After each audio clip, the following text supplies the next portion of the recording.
நாகை மாவட்டம் வேளாங்கண்ணியில் கடந்த 18 மணி நேரத்தில் 20 சென்டிமீட்டர் அளவிற்கு மழை பெய்திருப்பதால் பல இடங்களில் தண்ணீர் சூழ்ந்து காணப்படுகிறது. இதுகுறித்த கூடுதல் தகவல்களை எமது செய்தியாளர் பார்த்திபனிடம் கேட்டு பெறலாம். பார்த்திபன், வணக்கம். வேளாங்கண்ணி பகுதியில் எவ்வளவு அளவு மழையானது பதிவாகி இருக்கின்றது? மழையால் அங்கு மக்கள் என்னென்ன மாதிரியான இன்னல்களை சந்தித்து வருகிறார்கள்? பதிவு பண்ணுங்க.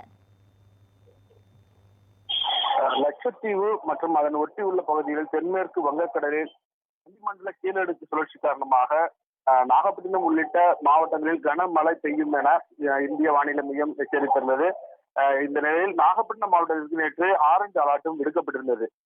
இந்த நிலையில் நேற்று மாலை 3 மணிக்கு தொடங்கிய மழையானது படிப்படியாக அதிகரித்து நள்ளிரவு முதல் கனமழையாக பெய்தது. இதன் காரணமாக நாகப்பட்டினம் மாவட்டத்தில் நாகப்பட்டினம், நாகூர், வேளாங்கண்ணி, கீழ்வேலூர், திட்டச்சேரி, கீழையூர், திருப்புண்டி, தலைஞாயிறு உள்ளிட்ட பகுதிகளில் கனமழை கொட்டி சேர்த்தது. கனமழையின் காரணமாக சாலை பல்வேறு இடங்களில் மழை நீர் வெள்ளம் போல் பெருக்கெடுத்து ஓடியது.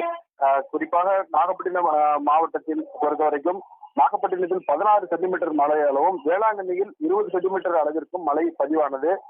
கடந்த 18 மணி நேரத்தில் வேளாங்கண்ணியில் 20 சென்டிமீட்டர் அளவிற்கு பெய்த மழையால் வேளாங்கண்ணி பேரூராட்சிக்குட்பட்ட வேளாங்கண்ணி பூக்காரத்தேரு சுனாமி குடியிருப்பில் சுமார் 500க்கும் மேற்பட்ட குடியிருப்புகள் மழைநீர் சூழ்ந்து காணப்படுகிறது.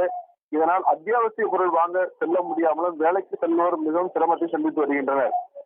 குறிப்பாக முழங்காலுக்கு மேலாக வீடுகளில் தண்ணீர் புகும் சூழ்நிலை கூட இந்த தண்ணீர் இருந்திருக்கிறது. இந்த பகுதியில் தொடர்ந்து இந்த மழைநீர் தேக்கமானது இருந்து வருகிறது.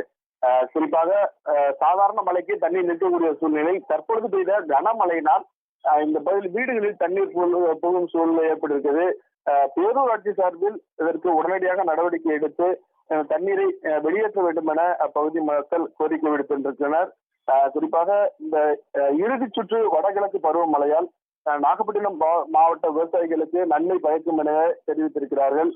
இதே போல தற்பொழுது 500 ஏக்கர் அளவிற்கு நடவு மூலம் சாகுபடி செய்யப்பட்டுள்ள சம்பா தாளடி பயிர்கள் தற்பொழுது நீரில் மூழ்கியுள்ளது. இந்த மழை தொடர்ந்தால் இந்த பயிர்கள் நாசமாகும் என விவசாயிகள் வேதனை தெரிவித்திருக்கின்றனர். பிரித்தா, விவரங்களையும் காட்சிகளையும் வழங்கியமைக்கு நன்றி பார்த்திபன்.